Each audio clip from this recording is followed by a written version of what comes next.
So hello viewers, welcome to another vlog. Dengue জ্বর হলে আমরা জানি যে অনেকেরই প্লেটলেট কাউন্ট ফল করে, কমে যায়। কিন্তু আপনি কি জানেন ঠিক কি কারণে ডেঙ্গু জ্বর হলে প্লেটলেট কাউন্ট কমে যায়? যদি না জানেন তাহলে আজকে সেই বিষয়েই আলোচনা হবে। Hello viewers, welcome to another blog. আমি ডক্টর জয়দেব, আর আমার ইউটিউব চ্যানেলে আপনাদের সকলকে স্বাগত।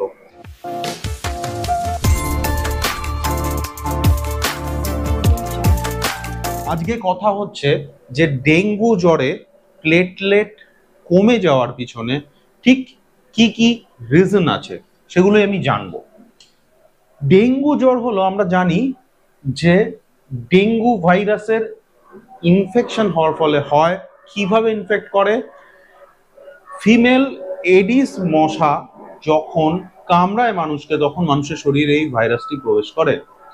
এই ভাইরাসটি কিন্তু একটি সিঙ্গেল ভাইরাস নয়, এর বিভিন্ন টাইপ আছে, অর্থাৎ এর বিভিন্ন সেরোটাইপ আছে। কি কি টাইপের ভাইরাস আইসোলেটেড হয়েছে? মোটামুটি ভাবে ডেঙ্গু ভাইরাস ডিএনভি 1, 2, 3, 4 এরকম চারটি খুব কমন সেরোটাইপ বা ডেঙ্গু ভাইরাসের টাইপ আছে, এবং দেখা গেছে যে এগুলির প্রত্যেকটাই যদি আমাদের শরীরে প্রবেশ করে তার থেকে কিন্তু ডেঙ্গু জ্বর হতে পারে। অর্থাৎ প্রত্যেকটাই কিন্তু আমাদের শরীরে ডেঙ্গু ভাইরাস, ডেঙ্গু ফিভার তৈরি করতে সক্ষম। এবার একটু দেখে নিই যে এই ডেঙ্গু কতটা কমন। এই গ্লোবালি ডেঙ্গু মোটামুটি ভাবে প্রত্যেক বছর মোটামুটি 50 মিলিয়ন ইনফেকশন অফ ডেঙ্গু হয়ে থাকে। সুতরাং বুঝতেই পারছেন যে এই ইনফেকশনটি কতটা কমন। ডেঙ্গুর বিভিন্ন টাইপ আছে, তার মধ্যে ডেঙ্গু ফিভার যেটা কমন, ডেঙ্গু জ্বর, তার সাথে একটু সিভিয়ার ফর্ম, একটু কমপ্লিকেটেড ফর্ম হলো ডেঙ্গু হেমারেজিক ফিভার বা ডেঙ্গু শক সিনড্রোম। এই দুটি টাইপ, ডেঙ্গু হেমারেজিক ফিভার বা ডেঙ্গু শক সিনড্রোম, কিন্তু সব ক্ষেত্রে হয় না। কিন্তু কিছু ক্ষেত্রে ডেঙ্গু যখন কমপ্লিকেটেড হয় তখন কিন্তু এই কন্ডিশনগুলি ডেভেলপ করতে পারে। এবং এর ডেঙ্গুর যে নর্মাল সিমটমস আছে সেগুলির বিষয়ে আমি ডিটেলসে আলোচনা করব না। এই বিষয়ে আমার চ্যানেলে অন্যান্য ব্লগে আমি আলোচনা করেছি। আজকে জাস্ট বলবো যে প্লেটলেট কেন কমে। একটু বলে নি সংক্ষেপে যে কেন ডেঙ্গু জ্বরটি এত সিভিয়ার। কারণ ডেঙ্গুর দুটি ফর্ম আছে, ডেঙ্গু হেমারেজিক ফিভার এবং ডেঙ্গু শক সিনড্রোম। তো এই দুটি কন্ডিশনে কি হয়, শরীরের মধ্যে রক্তক্ষরণ হতে থাকে, ব্লাড প্রেশার কমে যায়, তার থেকে হাইপোভলিমিক শকের মতো সমস্যা তৈরি হয়, এবং অনেক ক্ষেত্রে কিন্তু অনেকে মারা যান। সুতরাং আমাদের কিন্তু বুঝতে হবে যে এই সিভিয়ারিটিগুলি যে হচ্ছে সেগুলি কেন হচ্ছে, এবং সব থেকে ইম্পর্টেন্ট হচ্ছে যে প্লেটলেট কেন কমে যাচ্ছে। প্লেটলেট মোটামুটি ভাবে দেখা গেছে যে বিভিন্ন ওয়ার্ল্ডের বিভিন্ন পার্টে যে গবেষণা হয়েছে তার মধ্যে দেখা গেছে যে area wise platelet 40 to 80% dengue ফিভারের ক্ষেত্রে দেখা যাচ্ছে কমতে পারে। অর্থাৎ কোনো এরিয়াতে যদি 100 জন ডেঙ্গু ফিভারে ইনফেক্টেড হয়, দেখা গেছে যে সেখানে তার মধ্যে প্রায় 40 জনের প্লেটলেট কাউন্ট কমতে পারে। আবার কোনো এরিয়াতে দেখা গেছে যে এই প্লেটলেট কমার পার্সেন্টেজ কিন্তু প্রায় 80%। তাহলে প্রথমেই জানতে হবে যে নর্মাল প্লেটলেট কাউন্ট কত, আর প্লেটলেট কেন আমাদের জন্য ইম্পর্টেন্ট।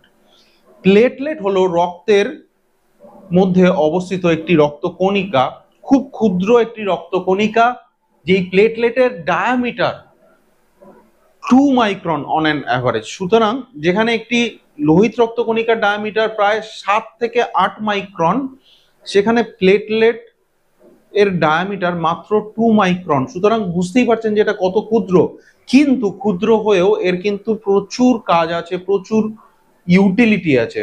তার মধ্যে সব থেকে ইম্পর্টেন্ট হলো ব্লাড ক্লটিং এ হেল্প করে। অর্থাৎ শরীরে কোনো স্থানে যদি কেটে যায় বা রক্তক্ষরণ শুরু হয়, সেখানে কিন্তু প্লেটলেট কি করে যে ব্লাড কোয়াগুলেশনে হেল্প করে, সেখানে প্লেটলেট ক্লট করে, অর্থাৎ ছোট ছোট এরিয়াতে এরা একত্রিত হয় এবং সেখানে ব্লাড ক্লট ফর্ম করে, এবং ক্লট ফর্ম করে যে স্থান থেকে রক্তক্ষরণ বা ব্লিডিং হচ্ছে সেই স্থানে রক্তক্ষরণ বন্ধ করতে সাহায্য করে। সুতরাং যদি কোনো কারণে প্লেটলেট কমে যায়, সেক্ষেত্রে সব থেকে প্রথমেই যে আশঙ্কা থাকে সেটা হলো রক্তক্ষরণ বা ব্লিডিং হওয়ার।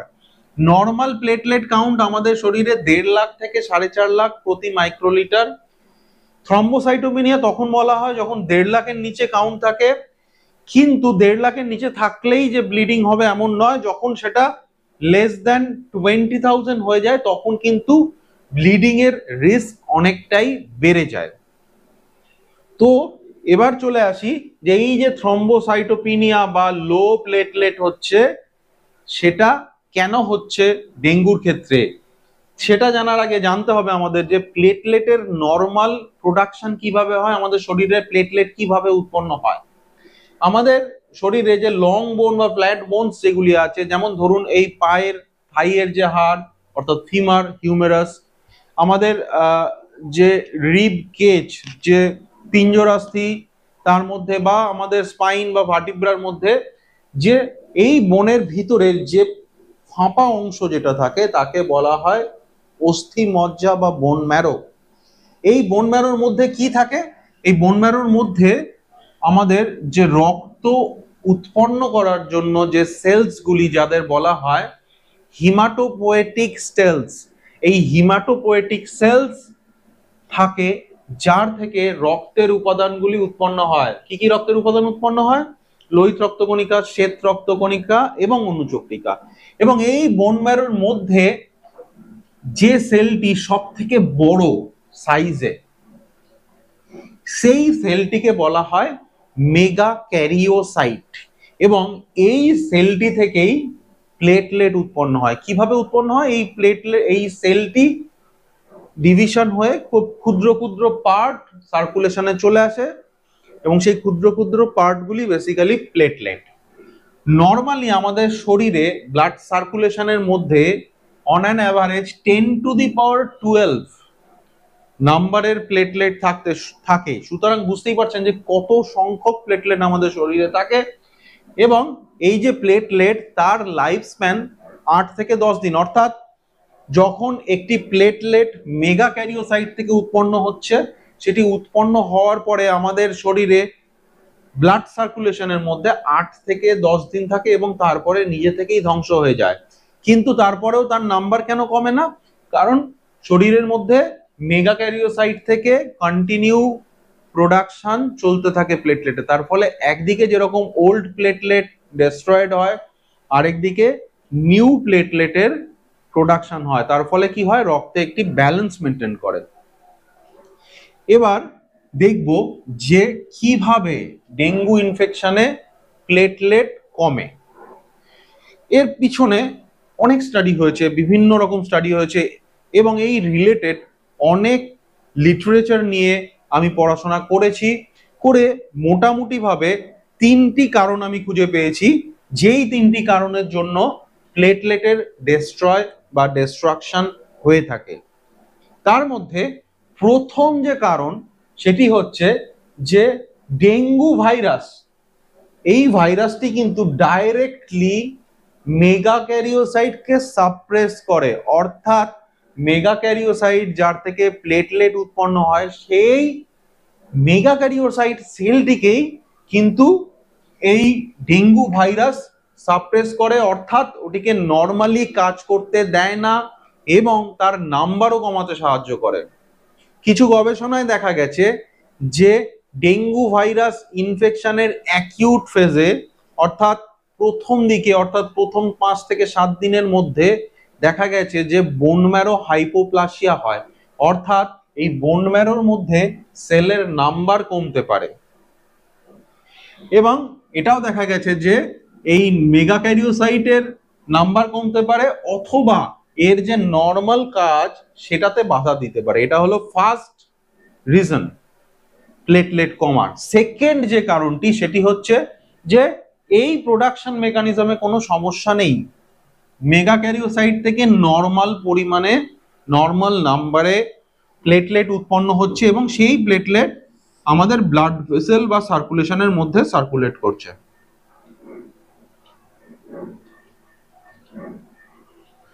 প্রোডাকশনে কোনো সমস্যা নেই। তাহলে সমস্যা কোথায়? তাহলে সমস্যা হচ্ছে এই যে ডেঙ্গু ভাইরাস, তার থেকে কিছু অ্যান্টিবডি উৎপন্ন হয়।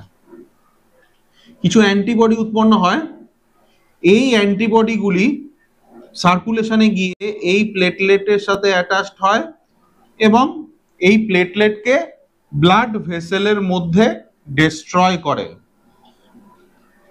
এটি হলো সেকেন্ড মেকানিজম, যাকে বলা হয় পেরিফেরাল ডিস্ট্রাকশন। এক্ষেত্রে কি হয়, কিছু অ্যান্টিবডি যেগুলি ডেঙ্গু ভাইরাস উৎপন্ন করে, সেই অ্যান্টিবডিগুলি পেরিফেরাল ব্লাডে যে প্লেটলেট থাকে তার সাথে অ্যাটাচড হয় এবং তাকে ডিস্ট্রয় করে। এটা হলো সেকেন্ড মেকানিজম।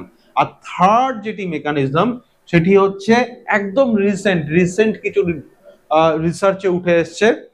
সেক্ষেত্রে কি জানা গেছে যে আমাদের ব্রেনে একটি নিউরোট্রান্সমিটার থাকে যেটি আমাদের ব্রেনের নর্মাল কাজের জন্য সাহায্য করে, সেটিকে বলা হয় সেরোটোনিন। এটি আমাদের প্রধানত ব্রেনের মধ্যে থাকে, কিন্তু শুধুমাত্র যে ব্রেনে থাকে তা নয়, এটি কিছুটা পরিমাণে প্লেটলেটের মধ্যেও থাকে। এবং এই সেরোটোনিন কি করে, যে প্লেটলেটের অ্যাক্টিভেশনে সাহায্য করে। অ্যাক্টিভেশন কখন হয়? যখন প্লেটলেট কোনো ক্লট ফর্ম করে। সুতরাং প্লেটলেটের যে নর্মাল কাজ, ব্লাড ভেসেলের মধ্যে কোনো ইনজুরি থাকলে, ব্লিডিং হলে, তখন সেটা ক্লট ফর্ম করে সেই জায়গাটাকে সিল করে। তো এই যে প্রসেস, এই প্রসেসের জন্য একটি ইম্পর্টেন্ট কিন্তু কেমিক্যাল হলো সেরোটোনিন। তো এই যে রিসেন্ট স্টাডিটি হয়েছে, সেটাতে দেখা গেছে, সেই স্টাডিতে কি করা হয়েছে, সেই স্টাডিতে কিছু সেরোটোনিন ডেফিসিয়েন্ট মাইস নেওয়া হয়েছে। সহজ ভাষায়, যে এমন কিছু ল্যাবরেটরিতে প্রস্তুত ইঁদুর নেওয়া হয়েছে যাদের মধ্যে সেরোটোনিন কম, এবং তাদেরকে যখন ডেঙ্গু ভাইরাস দিয়ে ইনফেক্ট করা হয়েছে, দেখা গেছে যে তাদের মধ্যে প্লেটলেট কিন্তু ফল করছে না, অর্থাৎ তাদের মধ্যে কিন্তু থ্রম্বোসাইটোপিনিয়া হচ্ছে না। অর্থাৎ যাদের মধ্যে এই সেরোটোনিনের অ্যামাউন্ট কম, তাদের মধ্যে প্লেটলেট ফল করার প্রবণতা কম। এবং এর থেকে এটা মানে ভাবা হচ্ছে যে এই প্লেটলেট ডিস্ট্রাকশনের পিছনে হয়তো সেরোটোনিন রিলেটেড কোনো পাথওয়ে থাকতে পারে। যদিও এটা নিয়ে আরো অনেক গবেষণার প্রয়োজন, আরো অনেক বেশি, অনেক বিস্তৃত যদি গবেষণা হয়, তাহলে হয়তো এর থেকে আরো কিছু তথ্য উঠে আসবে। সুতরাং প্লেটলেট ডিস্ট্রয় হওয়ার পিছনে একটি কারণ নেই, তিনটি কারণ আছে এখনো অবধি। এছাড়াও আরো বেশ কিছু হাইপোথিসিস আছে, সেগুলিরও কিন্তু অ্যাডিকুয়েট এভিডেন্স হয়তো এখনো পাওয়া যায়নি। ইন ফিউচার সেগুলো নিয়েও গবেষণা চলছে, হয়তো কোনো কারণ সামনে উঠে আসতে পারে। তো আশা করি বোঝাতে পারলাম যে ডেঙ্গুর ক্ষেত্রে প্লেটলেট কেন কমে, কিভাবে কমে। ভিডিওটি কেমন লাগলো একটি কমেন্ট করে অবশ্যই জানান। যদি এই বিষয়ে কোনো প্রশ্ন থাকে সেটিও আপনি কমেন্ট করে আমাকে জানাতে পারেন। যদি ভিডিওটি ভালো লাগে তাহলে ভিডিওটিকে একটি লাইক দিতে ভুলবেন না। আমার এই চ্যানেলে আপনি নতুন হলে চ্যানেলটি আপনি সাবস্ক্রাইব করতে পারেন এরকমই বিভিন্ন স্বাস্থ্য বিষয়ক ভিডিও দেখার জন্য। যদি আপনার কোনো স্পেসিফিক টপিকে জানার আগ্রহ থাকে তো আপনি কমেন্ট করে জানাতে পারেন, আমি চেষ্টা করব পরবর্তী কোনো ভ্লগে সেই বিষয়ে আলোচনা করা। Till then, take care and stay fit, be healthy. আর হ্যাঁ, সাবস্ক্রাইব করতে কিন্তু ভুলবেন না। নিচে দেখুন লাল রঙের যে সাবস্ক্রাইব বাটনটি আছে, ওটি প্রেস করে তার পাশে যে বেল আইকনটি আছে সেটিও প্রেস করতে ভুলবেন না। তার ফলে পরবর্তীকালে যখনই আমি নতুন কোনো ভিডিও নিয়ে আসবো, সেই ভিডিওর নোটিফিকেশন আপনার কাছে ইনস্ট্যান্টলি পৌঁছে যাবে। Thank you.